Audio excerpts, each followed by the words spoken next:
राधे राधे दोस्तों, जय श्री कृष्णा। कैसे हो आप सब?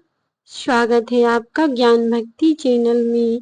दोस्तों, आज की वीडियो में मैं आपको बताऊंगी कि माता कैकेयी के लिए कलंक का टीका क्यों लगा था।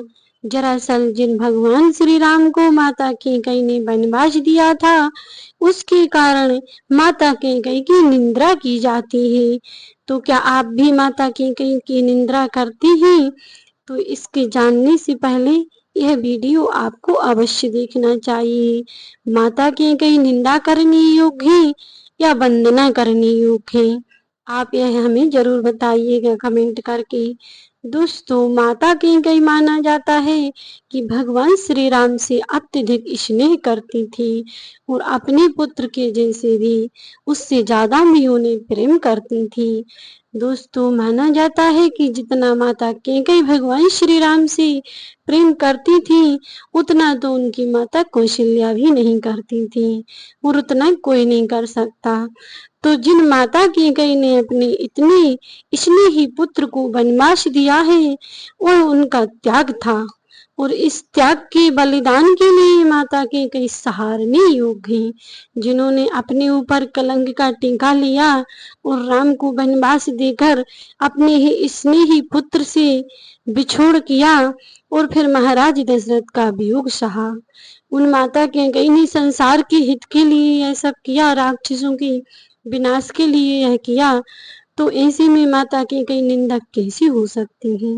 दोस्तों, माना जाता है कि माता कैकेयी ने अपने प्राणों की बलि लगाकर महाराज दशरथ के प्राण बचाए थे, लेकिन समय आने पर उन्हीं के वचनों द्वारा महाराज दशरथ के प्राण निकल गए थे। तो यह सब भगवान की प्रेरणा से होता है और भगवान की ही इच्छा से होता है। ऐसे में माता कैकेयी की निंदा करने वाले को अत्यधिक पाप लगता है। तो माता कैकेयी की निंदा क्या आप भी करते हो? तो यह करने से पहले यह वीडियो आपको अवश्य देखना चाहिए।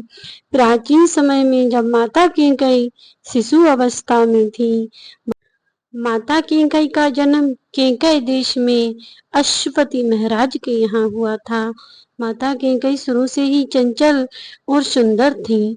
एक बार उनके यहाँ महर्षि लोमश आए हुए थे महाराज के यहाँ, और माता कैकेयी ने उनकी मूछें जब सफेद देखी तो उन्हें बड़ा आश्चर्य हुआ और उन्हें अपने बालपन में उन्होंने सोचा कि मैं इनका मुख में कुछ काला कर देती हूँ, फिर देखती हैं यह कैसी लगती हैं।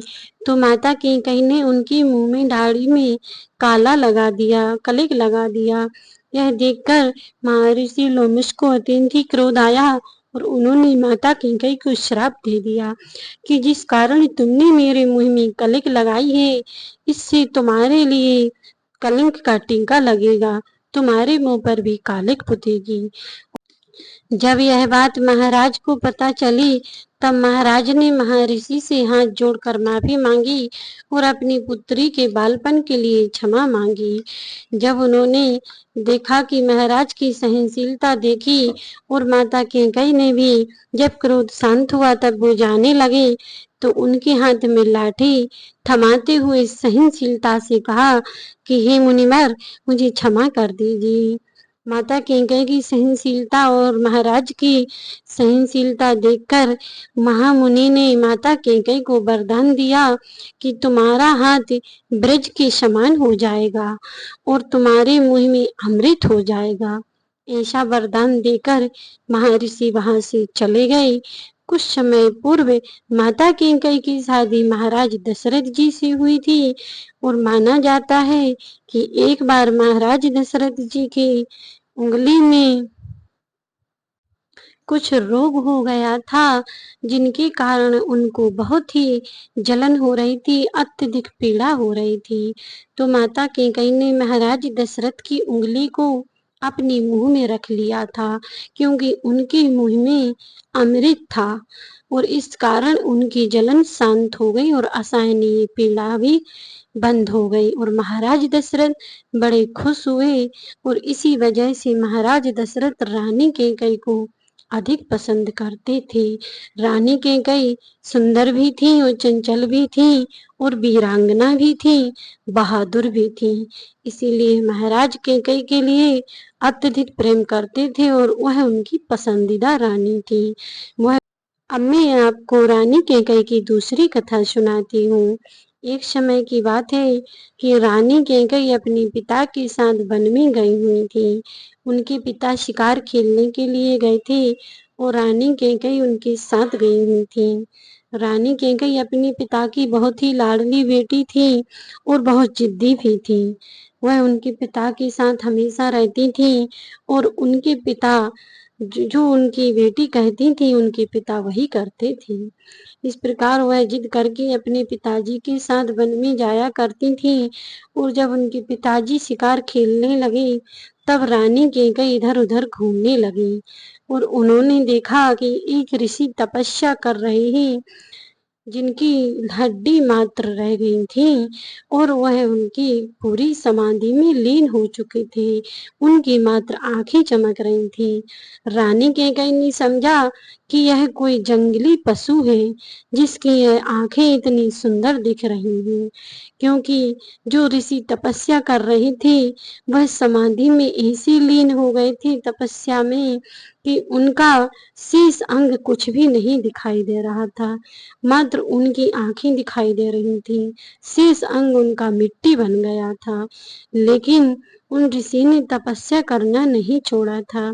जब माता कैकेयी ने वह चमकती आंखें देखी तो खेल खेल में उन्होंने उनकी आंखों में तिनका लगा दिया, जिससे उनको अत्यधिक खून बहने लगा और ऋषि की तपस्या भंग हो गई और उन्होंने देखा कि माता कैकेयी सामने खड़ी हुई थी एक राजकुमारी जिन्होंने उनकी आंखें फोड़ी हैं। तब उन्होंने उन ऋषि ने माता कैकेयी को श्राप दे दिया कि तुमने जिस तरह मेरी आंखें फोड़ी हैं इस तरह तुम्हारा जीवन भी दुखों से भरा रहेगा और अपने पति और पुत्र के वियोग में तुम सारी उम्र रोती रहोगी। तुम्हें कभी खुशियां नसीब नहीं होंगी और तुम्हारी जिंदगी में पश्चाताप के अलावा कलंकित रहोगी और तुम्हारे नाम से भी कभी कोई नाम नहीं रखेगा। तुम सारी उम्र पछताओगी और रोगी जैसे तुमने मेरी आंखें फोड़ी हैं। इस तरह तुम्हारी जिंदगी में तुम हमेशा दुखी रहोगी और अपनी इन आंखों से तुम ताउम्र रोती रहोगी। माता कैकेयी के ऐसा श्राप सुनकर बहुत ही पश्चाताप हुआ और उन्होंने मुनि से माफी भी मांगी, लेकिन मुनि ने कहा कि मैंने जो श्राप दिया है वह तो अवश्य होगा, वह मिथ्या नहीं हो सकता। फिर रानी कैकेयी के पिताजी ने भी माफी मांगी, लेकिन तब तक बहुत देर हो चुकी थी। रानी कैकेयी पश्चाताप की अग्नि में जलती हुई अपने घर वापिस आ गई। तो यह थी श्री राम की माता कैकेयी की कहानी। आपको कैसी लगी कमेंट करके जरूर बताइएगा।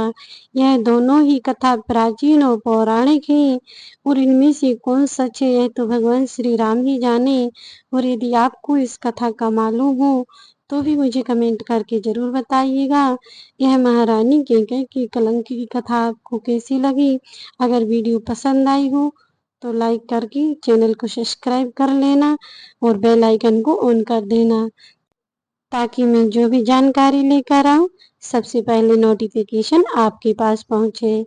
तो मिलते हैं नेक्स्ट वीडियो में, तब तक के लिए जय श्री कृष्णा, राधे राधे, जय सिया राम।